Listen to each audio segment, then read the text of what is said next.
Okay, guys, so I'm very excited about this episode because it does have to do a little bit with some episodes that I've made ranting about the Holy Trinity, like not this week, but I think last week and the week before. We already went over the fact that the term Holy Trinity only really started in the 1970s because of the quartz crisis. Okay, so it was really a testament to the, abilities of the Japanese watchmakers than any of the Swiss watchmakers. So, like, the Holy Trinity is really a compliment to the Japanese, right? They only chose to, and by they I mean, like, the Swiss, only chose to bestow this divine title to three very old watchmakers who prominently made mechanical movements throughout the quartz crisis, and they chose to call them the Holy Trinity, even though Patek still did make battery-powered watches throughout that entire period. Anyway, I digress. Now, I want to thank each and every one of you who watched my last video on this channel pertaining to Seiko and me explaining, is it the downfall of Seiko or is it the rising? I don't know. You got to watch that video and figure it out, but I guess it's up to interpretation. As far as Seiko is concerned, they are doing just fine because they are still selling every watch they produce. Although, they have found a way to sell less watches and somehow still make way more money. How did they do that? Well, again, watch that video. But people got upset because I was complaining a lot, and but really a lot of what I was telling you was just facts. But yeah, okay, I was complaining. Kevin Hawthorne is here from Lakeland, Florida. The Don is here. Robert is here. Dale, my boy Dale, says hit the like button. Thank you so much. God bless you, brother. Longtime viewer of mine. Okay, so because I was complaining so much, I'm actually going to start this little stream off with some positivity. Okay? So when we talk about the Holy Trinity, AP, Patek, Vacheron, we can just take a look here. This is the stuff that Vacheron produces without even thinking about it. I'm joking. It probably takes a whole lot of thought and engineering, but this is what Vacheron Constantin has produced recently, and this is literally a post of theirs on Instagram from 2 days ago. They crush it. They definitely swing for the fences. They definitely do not, pull any punches when it comes to producing crazy watches. I am going to try and read this without butchering the Swiss French here. A quest for excellence with a new manufacture movement. See, they've produced a new in-house movement. A series named La Quête in honor of the Masons' 270th anniversary. So this is an anniversary piece for Vacheron Constantin. And people hate when I say Vacheron Constantin because I'm saying it with like an American accent. Vacheron Constantin. Okay, among the novelties, the Cosmica Duo Grand Complication, a reversible dual-face masterpiece. So it's like a reverso, but instead you just like flip the whole watch over. Exemplifies the manufacturer's quest for excellence, showcasing the pinnacle of horological artistry. The unique timepiece features a new manufacturer movement, caliber 2756 B1, boasting 24 complications. Count that. 1, 2, 3, 4, 5, 6, 7, 8, 9, 10, 11, 12, 13, 14, 15, 16, 17, 18, 19, 20, 21, 22, 23, 24 complications. Primarily astronomical. You know, I like boobies, but anything astronomical, I'm a big fan. 1,003 meticulously finished components. Guys, there is 1,003 components in that movement. Offering mechanical visions of the cosmos, from the silent minute repeater, regulator, to the precision moon phase, requiring correction only every 1,000 years. Every detail reflects Vacheron's unwavering commitment to pushing the limits of high watchmaking. Very, very, very, very cool. Don't worry, guys. This is not just me gushing over Vacheron. We are going to be making fun of the other two Holy Trinity brands that I truly believe we should ignore until they actually start producing something cool. It is 2:36 p.m. let's get down to business. Thank you for joining the live stream. I am your host, Jory Goodman, the Time Teller. Guys, in the chat, let me be clear. Barack Obama. We have a bunch of people that join us after the fact. Thousands of people that watch these live streams after the fact. And some people tell me, hey, Time Teller, more live streams. I like listening to it while I do the dishes. Hey, more live stream, Time Teller. I like doing it when I am in the kitchen cooking. Hey, Time Teller, I like doing it when I like listening to your podcast when I am vacuuming. And that's just the women that are writing to me. And I'm like, hey, you know what, girl? You don't, stop doing chores. Get out there in the workforce. Pay some taxes. But also, we do need to acknowledge the people that are listening to this after the fact. So if you're listening to this in the future, comment, say 88 miles per hour. That's how I know that you went back to the future. And guys, chat, let's go ahead and wave to the people. Let me know what you're sipping on, if you're sipping on anything. I have a bottle of water on my desk. And I just finished some coffee, if you couldn't tell. But let me know what you're wearing. I am wearing a Mudman Master of G. We have Paul Johnson from New Zealand. We got a Kiwi. Kia ora. Okay, so let's take a look at this watch. Then we're going to go bash some of the other watchmakers that I truly think that we should ignore. Look at that. 1,003 components. So this is the same watch. This is just flipped over. It's a duo face, but instead of a reverso, where like it slides over itself, you just have to flip the whole watch over on your wrist. That's crazy. And you can see all the complications. Power reserve, tourbillon. Like, where do you begin with this watch? Look at that.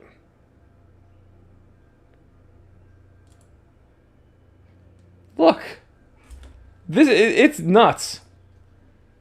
Joffrey, but everything is gay, bro. Yeah, we're doing an EIG stream right after this one. Gotta hydrate. Icy Smokes, Seiko fanboy right here. Love your content. Thank you so much, man. We got another Seiko fanboy because Dale's wearing a Sarbo 17. Alpinist. My Uncle Reed is here sporting a 2 de Pelagos reduced. Very, very nice watch. Perhaps one of the most wearable high-performance divers out there. Icy says, listening to you, currently wearing my Seiko Chrono and dial SSC 927. Very, very cool. So you could say this isn't the most wearable watch. Obviously, like, look at that thick boy case. Tons of complications. And it has, obviously, that big swing arm for the minute repeater. Like, here's the crazy thing. You look at the internals of the case, you see how much the movement and the different dial layers have to, like, actually clip into these things and how many buttons and actuators there are on the inside of the case ring. It's nuts. It is absolutely nuts. And this is what Vacheron does best. And guess what? They never stop doing this. There's never a year where I think that they are just lazy. Like, I think the laziest they've been was the 222 reissue, right? And it's only because that watch wasn't supremely complicated. But still, it was, like, incredible. And it's an awesome watch. And it's a watch that I think gets the most attention in Vacheron's, recent catalog.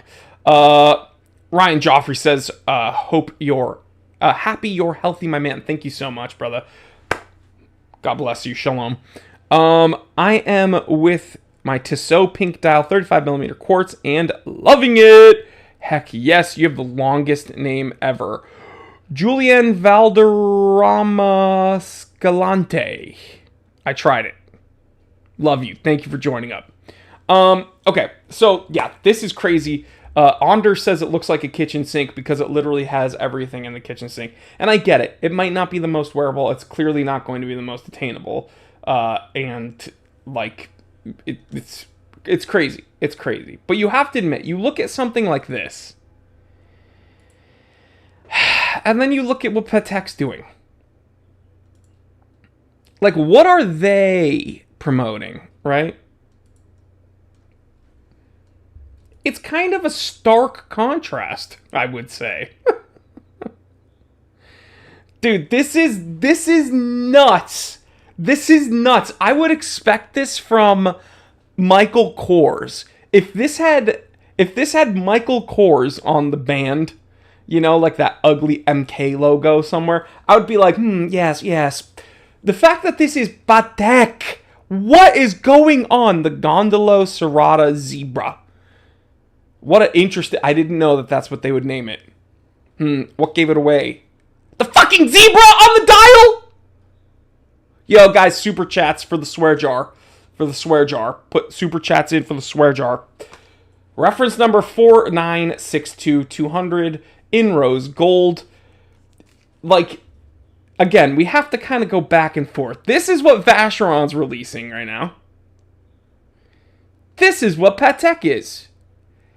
Both of these watchmakers are considered to be on the same level. What? And there's dum-dums in the comments. J'adore, merci.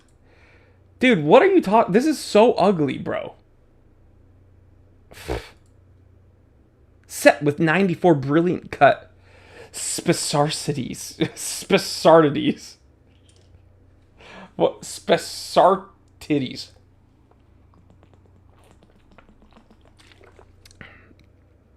Uncle Reed says, "Oh my God, Patek should go back to the drawing table, dude. This is nuts." Okay, when you get closer, I can see the texturing arranged in double color gradient, covering spectrum cognac shades, 12 o'clock and 6 o'clock tangerine tones. But it's not impressive. It's probably a very comfortable watch. Look at that concave shape. That's fine. But this is not Holy Trinity stuff, guys. And I'm sorry, it's ugly. And guess what? If you are just saying, yeah, but it's a girl's watch, you're what's wrong with the world. Girls should be able to wear cool watches too. This is nuts. This is nuts. It's crazy. So again, in stark contrast with this, but now there's a middle ground. We're going to talk about something that's in between these two watches, which I still think is really stupid, but not nearly as bad as what Patek is. And here's the funny thing. You go to Patek, and this is like, they're marketing this BS. And then, okay, there's a chronograph here, but then it's this type of stuff. Look at Patek. Like, this is why Patek is not Holy Trinity, dude. Julius, exactly. Holy Trinity is made up. We went over that. In 1970, it's because the Japanese watchmakers were destroying the Swiss.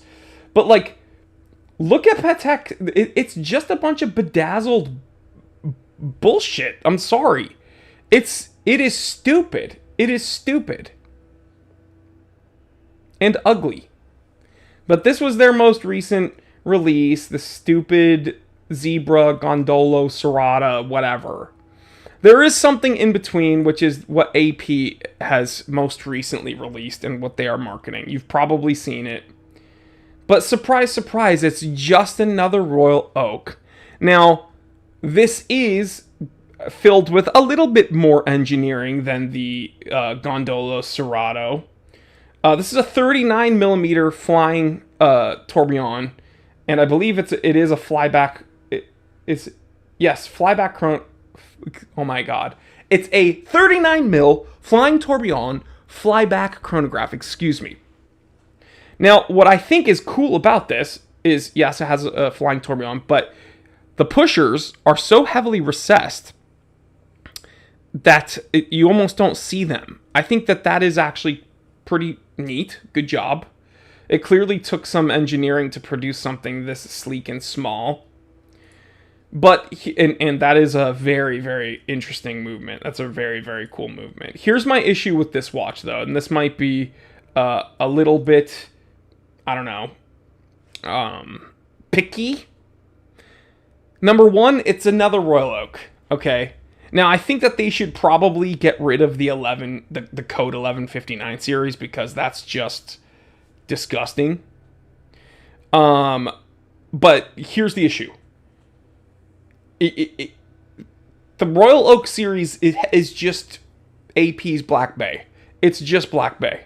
Okay? Like, that, it is what it is. That's the first thing. The second thing is, this is the ugliest font that has ever been written on a AP dial.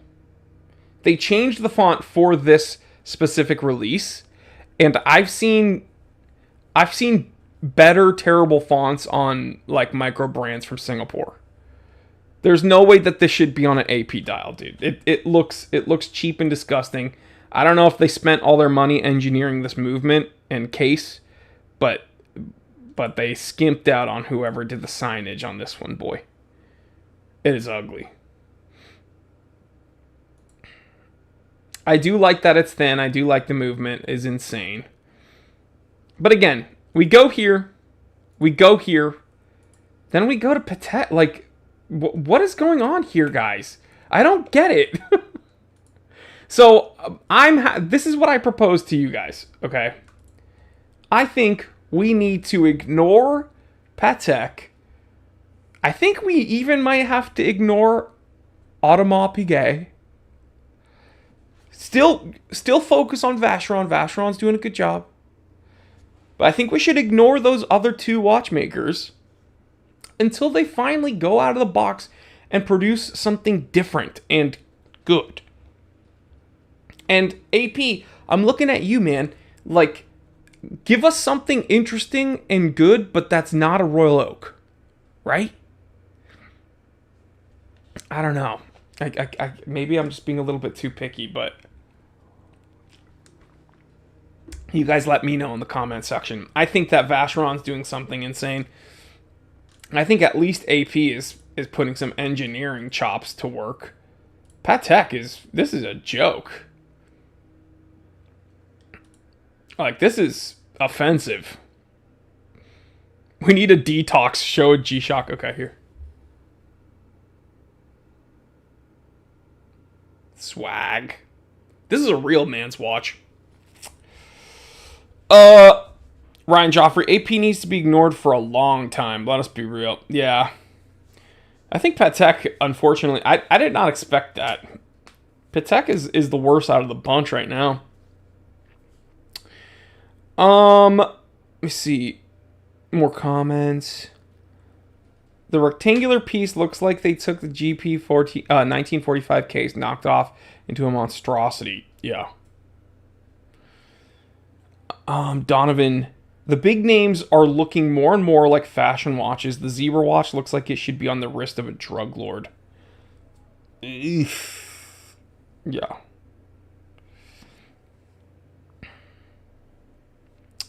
I'm running late, but is this a subtle jab at silent treatment? No. Janot makes better watches than Patek at this point. Look at that. This is... I don't even know what that is, man. Ugh. Yikes. It's disgusting. But yeah, guys, that's my little rant for today. I know it's not Friday. Typically, I do the rants on Friday, but I had to get this out here because a bunch of people sent me this new Vacheron release. I think it's a really good anniversary edition watch. It shows their chops. It actually is something that speaks to them making watches for 270 years. Like that's the watch I expect from someone who's been doing it for 270 years. But like this from Patek is disgusting. And then unfortunately this from AP is also just kind of boring because it's a Royal Oak. You can give us something else. You can give us something else. But they don't. And it's I don't know, man. But yeah. So anyway, guys, I am going to go ahead and jump over to my next show, which is over on my podcast. You can find it, EIG. Someone in the chat can go link it. It has a very naughty name, but it's just kind of tongue-in-cheek, you know what I mean? But it's youtube.com/@canweusethатword. @canweusethатword. And I will see you over there. We're going to have a very cheeky video today. A little itty-bitty rant. It might get heated, so I will see you over there. Stay happy, stay healthy, stay blessed, and stay in the fight. I'm Jory Goodman, the Time Telling. Always remember, I didn't invent time.